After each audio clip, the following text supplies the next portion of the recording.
घर में 2 लड्डू गोपाल रखने से क्या होता है? घर में लड्डू गोपाल की स्थापना करने के लिए कुछ विशेष बातों का ध्यान रखना जरूरी होता है। यदि हम उनकी पूजा पूरे सच्चे मन से करते हैं तो सदैव खुशहाली बनी रहती है।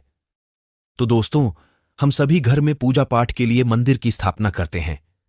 मंदिर एक ऐसा स्थान होता है जहां आप ईश्वर भक्ति में ध्यान लगाकर मन को शांति प्रदान कर सकते हैं। जितना महत्व घर के लिए मंदिर का होता है, उतना ही इसमें रखी मूर्तियों का भी होता है। घर में आप मूर्तियों की संख्या कितनी रखते हैं, इसका संबंध भी ज्योतिष से होता है। हालांकि मंदिर में रखी जाने वाली मूर्तियों की संख्या आपकी अपनी पसंद पर निर्भर कर सकता है, लेकिन अगर आप ज्योतिष की माने तो इसके अनुसार किसी भी भगवान की एक से अधिक मूर्ति न रखने की सलाह दी जाती है। तो दोस्तों, जानने से पहले हमें कमेंट में जय श्री कृष्णा जरूर बोलें।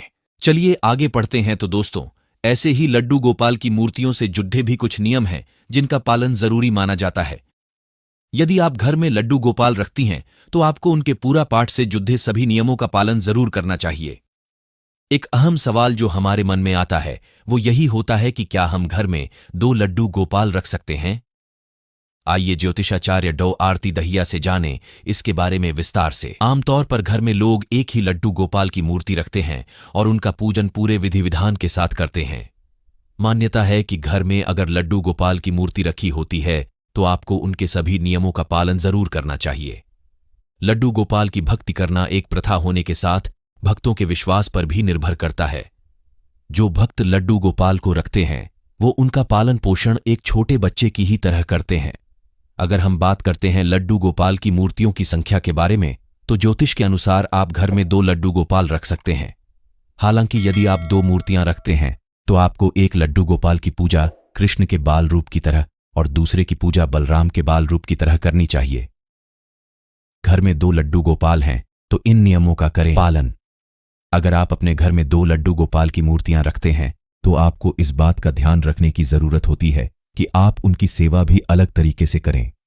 दोनों लड्डू गोपाल को नियमित स्नान कराएं और उनके वस्त्र बदलें। आपको दोनों लड्डू गोपाल की मूर्तियों को अलग तरह के वस्त्र पहनाने चाहिए जिससे उनका स्वरूप अलग दिखे और दोनों मूर्तियों के बीच का अंतर पता चले। आप जब भी लड्डू गोपाल को भोग अर्पित कर रहे हैं, आपको ध्यान देने की जरूरत है कि आप उनका भोग भी अलग रखें। दोनों ही मूर्तियों की सेवा अलग तरीके से करें और आपको उनकी दिनचर्या में कोई चरण छोड़ना नहीं चाहिए। यदि आप लड्डू गोपाल की दोनों मूर्तियों की सेवा अच्छे तरीके से करते हैं तो उनकी कृपा दृष्टि सदैव बनी रहती है और घर में खुशहाली आती है। घर में 2 लड्डू गोपाल की स्थापना कैसे करें? लड्डू गोपाल की स्थापना करना आपकी श्रद्धा का ही एक हिस्सा होता है। वैसे तो आप किसी भी शुभ दिन में घर पर लड्डू गोपाल की स्थापना कर सकते हैं, लेकिन यदि आप जन्माष्टमी या पूर्णिमा तिथि को इनकी स्थापना करते हैं तो ये आपके लिए ज्यादा शुभ हो सकता है। किसी भी मूर्ति की स्थापना के कुछ विशेष नियम होते हैं और उनके नियमों का पालन करके घर में मूर्ति की प्राण प्रतिष्ठा की जाती है। ऐसे में लड्डू गोपाल की मूर्ति स्थापित करने के लिए इनकी मूर्ति घर लाएं और उनका नामकरण करें। आप उन्हें सम्मानपूर्वक पंचामृत से स्नान कराएं और फिर नए वस्त्र पहनाएं। लड्डू गोपाल के लिए एक उचित स्थान या चौकी बनाएं और उसमें इनकी स्थापना करें। जब आप दूसरे लड्डू गोपाल घर में लाएं तब भी आपको इन्हीं नियमों का पालन करना चाहिए। लड्डू को भोग लगाने के नियम। लड्डू गोपाल को सबसे ज्यादा माखन मिश्री पसंद है, इसलिए उन्हें दिन के पहले भोग के रूप में माखन मिश्री अर्पित करें। इसके बाद आप उन्हें दूध का भोग लगाएं जिससे उनकी दिनचर्या का आरंभ होता है। ऐसा माना जाता है कि वो कान्हा का बाल रूप ही हैं, इसलिए आपको उनकी देखभाल एक छोटे बच्चे की तरह ही करने की सलाह दी जाती है। लड्डू गोपाल को कम से कम दिन में 4 बार भोग लगाना चाहिए और ध्यान रहे कि उनके भोग में प्याज और लहसुन का इस्तेमाल न किया गया हो।